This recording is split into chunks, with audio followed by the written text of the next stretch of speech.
బంగారం, బ్యాంకులు, ఇతర ప్రైవేటు సంస్థల్లో ఉన్న విడిపించి కొనబడను. కొమ్మూరి గోల్డ్, ఆంధ్ర మరియు తెలంగాణ. నటి కస్తూరిని పోలీసులు అరెస్ట్ చేసి ప్రస్తుతం రిమాండ్కు తరలించిన పరిస్థితి కనిపిస్తోంది. హైదరాబాద్లో ఉన్నటువంటి కస్తూరిని తమిళనాడు పోలీసులు ఇక్కడికి వచ్చి అరెస్ట్ చేశారు. ఆమె వివాదాస్పద వ్యాఖ్యలు చేశారు తెలుగువారి మీద. తమిళనాడులో ఉన్నటువంటి స్థిరపడినటువంటి తెలుగువారు అక్కడ రాజవంశానికి సంబంధించిన మందిరాల్లో మహిళలకు సేవ చేయడం కోసం వచ్చి ఇక్కడ స్థిరపడ్డారని చెప్పి వివాదాస్పద వ్యాఖ్యలు చేశారు. దీని మీద ఆల్రెడీ కేసు నమోదైంది.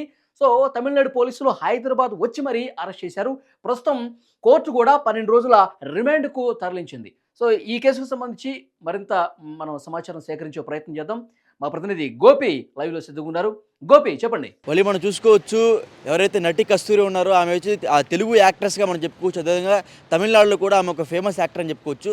ఆమె మీద లాస్ట్ టైం అంటే ఒక మీటింగ్కి వెళ్ళినప్పుడు బ్రాహ్మణ సంఘం మీటింగ్కి వెళ్ళింది. ఆ సమయంలో ఆ తెలుగు వారి మీద ఆమె అభ్యంతరకర మాటలు మాట్లాడడం జరిగింది. అదేవిధంగా వాళ్ళ మీద దూషించడం జరిగింది. తెలుగువారు కేవలం ఒక పని చేయడానికి వచ్చిన వాళ్ళు, మా రాజుల కింద అంటే ఆ పూర్వం 18వ శతాబ్దంలో వాళ్ళ రాజులు ఉండేవాళ్ళంట. సో ఆ రాజుల కిందే తెలుగువారు పని చేయడానికి వచ్చారు. సో వాళ్ళ పని కేవలం పని చేయడం మాత్రమే, మా కాళ్ళ కింద చెప్పుల్లాగా ఉండాలన్నట్టుగా ఆమె ఒక అభ్యంతరకర మాటలు మాట్లాడడం జరిగింది. సో ఈ కేసు నేపథ్యంలో తమిళనాడులో ఉన్న మన తెలుగు వాళ్ళ ప్రజలందరూ కలిసి ఒక 2-3 చోట్ల అయితే కేసులు వేయడం జరిగింది. అదేవిధంగా చాలామంది రాష్ట్ర వ్యాప్తంగా కూడా ధర్నా చేపట్టడం జరిగింది ఇక్కడ తమిళనాడులో. సో ఈ కేసు నేపథ్యంలో ఆమె అయితే పరారీలో ఉన్నట్టుగా గత కొన్ని రోజులు మనకు ప్రచారం జరుగుతుంది. ఈ పరారీ నేపథ్యంలో ఆమె ఏమంటుందంటే, నేను బంగ్లాదేశ్కి, శ్రీలంకకి షూటింగ్కి వెళ్ళాను, నేను పరారీలో వెళ్ళినట్టుగా ఆమె అయితే చెప్పడం జరిగింది. నిన్న నైట్ అయితే ఆమె హైదరాబాద్కి వచ్చిన తర్వాత హైదరాబాద్లో ఆమెనైతే నార్సింగ్ పోలీసులు అయితే అదుపులో తీసుకొని ఆమెనైతే మళ్ళీ చెన్నైలోని ఫుజుల్ జైలుకి అయితే తరలించడం జరిగింది. సో అక్కడ లోకల్ కోర్టు వచ్చరికి ఆమెకి తీర్పు ఇచ్చింది. 14 రోజుల జ్యుడిషియల్ కస్టడీ రిమాండ్లో ఉండాలని ఆమెకైతే తీర్పు ఇవ్వడం జరిగింది. వాళ్ళు ఓకే, అయితే అక్కడ తమిళనాడులో ఉన్నటువంటి తెలుగువారు ఏం చెప్తున్నారు? ఆమె వివాదాస్పద వ్యాఖ్యలు చేసిన తర్వాత తీవ్రంగా విమర్శలు చేశారు. ఓకే, ఇప్పుడు అరెస్ట్ అయిన తర్వాత ఆమె జైలుకి వెళ్ళిన తర్వాత ఎవరైనా రియాక్ట్ అయ్యారా? తెలుగువారి స్పందన ప్రస్తుతం ఏ విధంగా? అవును, రియాక్ట్ అయ్యే వాళ్ళు ఏమన్నారంటే, మనం ఎక్కడున్నా అంటే ప్రాంతాలు వేరు, మతాలు వేరు కాదంట, మనందరం మనుషులు, ఎందుకు ఇట్లా కుల మత అదేవిధంగా భాషల పేర్లు చెప్పి ఎందుకు మమ్మల్ని దూషిస్తున్నారు, మనందరం మనుషులు అన్నట్టుగా వాళ్ళైతే చెప్పడం జరుగుతుంది. అదేవిధంగా వాళ్ళు ఏమంటున్నారంటే, తమిళనాడులో మేము వచ్చి చాలా రోజుల నుంచి ఇక్కడ స్థిరపడి ఉన్నాము, మేము తమిళ వాళ్ళమే, మాకు ఆధార్ కార్డు ఇక్కడే ఉంది, పాస్పోర్ట్ ఇక్కడే ఉంది, పాన్ కార్డు ఇవన్నీ ఇక్కడే ఉన్నాయి, సో మేము తమిళ వాళ్ళమే, మేమేమో తెలుగు వాళ్ళం కాదు అన్నట్టుగా చెప్తున్నారు. సో మేము తెలుగు వాళ్ళం అయినా సరే మేము మా భాషను గొప్పగా చెప్పుకుంటాము, మాకు తమిళ వచ్చు, తెలుగు వచ్చు, కానీ మా భాషను మేము గౌరవించుకుంటూ ఉంటాము, ఈ విధంగా కించపరుచుకోము, నటి కస్తూరి మాటలని అభ్యంతరకర మాటలను మేము తీవ్రంగా ఖండిస్తున్నాం అన్నట్టుగా ఆమె చెప్పడం జరిగింది. ఆమెను అరెస్ట్ చేయాలి, జ్యుడిషియల్ కస్టడీ కాదు అన్నట్టుగా ఇక్కడైతే ప్రజలు చెప్పడం జరుగుతుంది. వాళ్ళు అయితే ఏ సెక్షన్స్ కింద కేసు పెట్టారు?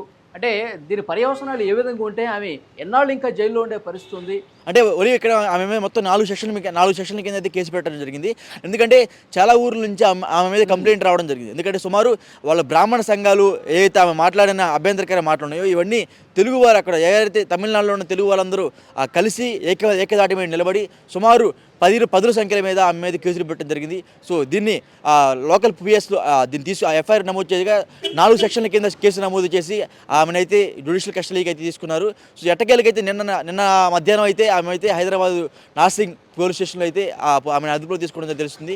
సో దాని తర్వాత ఆమెను చెన్నైకి అయితే తరలించి అక్కడ ఫుజుల్ కోర్టులోకి అయితే హాజరుపడటం జరిగింది. బలి అయితే నిన్న కోర్టులో హాజరుపరిచినప్పుడు జరిగినటువంటి వాదనల సందర్భంగా జడ్జి కూడా కొంత సీరియస్ అయినట్టుగా మనకు సమాచారం వస్తుంది. గోపి, అంటే ఈ ప్రజాస్వామ్యంలో మాట్లాడే స్వేచ్ఛ ఉంటుంది, మాట్లాడొచ్చు, కానీ మితిమీరిన విధంగా 2 వర్గాల మధ్య చిచ్చు పెట్టే విధంగా మాట్లాడితే చూస్తూ ఊరుకోబోమని చెప్పి హెచ్చరించినట్టుగా కూడా సమాచారం వస్తుంది.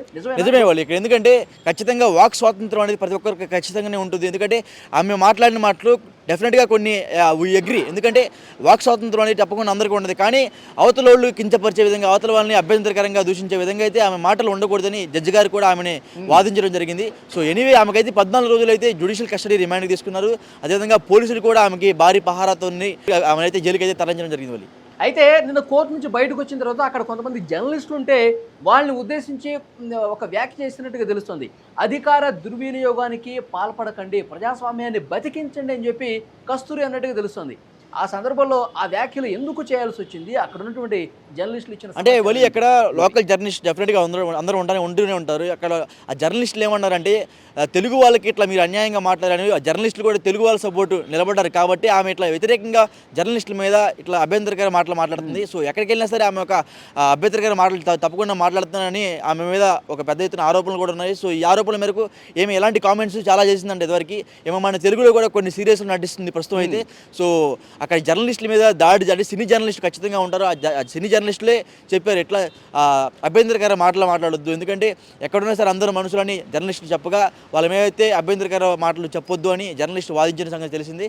సో దీని మీదకైతే జర్నలిస్ట్ మీద ఆమె ఏమి కూడా రివర్స్ అయ్యి కౌంటర్ చేయడం జరిగింది వాళ్ళు ఇక్కడ. అయితే సెక్షన్స్ కూడా కొంత సీరియస్గా నమోదైన నేపథ్యంలో బెయిల్ వచ్చే పరిస్థితి ఏమైనా ఉందా? అంత ఈజీగా బెయిల్ వచ్చే పరిస్థితి ఏమైనా కనిపిస్తుందా? లాయర్స్ ఏం అంటే చెప్తున్నారు? ఆల్రెడీ వాళ్ళ లాయర్స్ అయితే ఈమె కేసుని అయితే టేకప్ చేశారు. ఎప్పుడైతే ఆమె ఒక వెహికల్ నుంచి పోలీస్ వెహికల్ నుంచి దిగినప్పుడు అందరికీ ఇట్లా హాయ్ చెప్తా ఆమె అయితే కిందకు దిగడం జరిగింది. సో అంటే ఆమెకి చాలా భరోసాగా ఉన్నట్టు తెలుస్తుంది. వాళ్ళ లాయర్ కూడా వాళ్ళ స్ట్రాంగ్గా ఉన్నారు, నాకు ఎటువంటి తప్పు చేయలేదని ఆమె భావం వ్యక్తం చేస్తున్నారు. సో ప్రస్తుతం అయితే ఆమెకి 14 రోజుల జ్యుడిషియల్ రిమాండ్ కస్టడీ విధించారు. తర్వాత వాదోపవాదాల మేరకు ఆమెకైతే బెయిల్ ఎప్పుడు వస్తుందా అనేది అందరికీ ఒక చర్చనీయాంశంగా మారింది వాళ్ళు. చూద్దాం నెక్స్ట్ ఏం జరగబోతుందో. నటి కస్తూరిని అయితే పోలీసులు హైదరాబాద్ వచ్చి మరీ అరెస్ట్ చేసుకుని తీసుకెళ్లారు. అక్కడ కోర్టులో హాజరుపరిచారు. 14 రోజుల జ్యుడిషియల్ రిమాండ్ కూడా విధించారు. వెంటనే పులల్ సెంట్రల్ జైలుకి నటి కస్తూరిని తరలించినటువంటి పరిస్థితి ఉంది. చూద్దాం నెక్స్ట్ ఈ కేసులో ఇంకా ఎలాంటి అప్డేట్స్ ఉంటాయన్నది.